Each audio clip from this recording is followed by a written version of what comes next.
This is a recording on how to log into Big Blue Button from a student's perspective.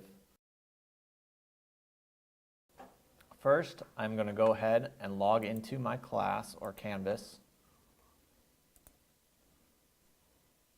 And we've created a course called Audiovisual Support Course. For the student, it'll be whichever course they are taking that they are using Big Blue Button. Once logged into my class, I'm going to navigate down to Conferences. And within Conferences is how you get to Big Blue Button.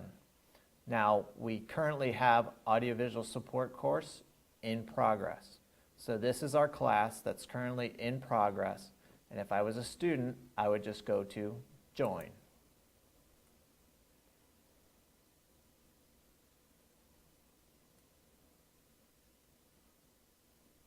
Once I join, listen only,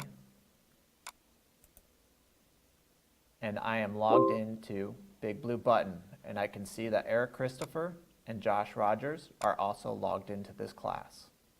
And I am able to listen to this class as it goes on. This concludes my demo.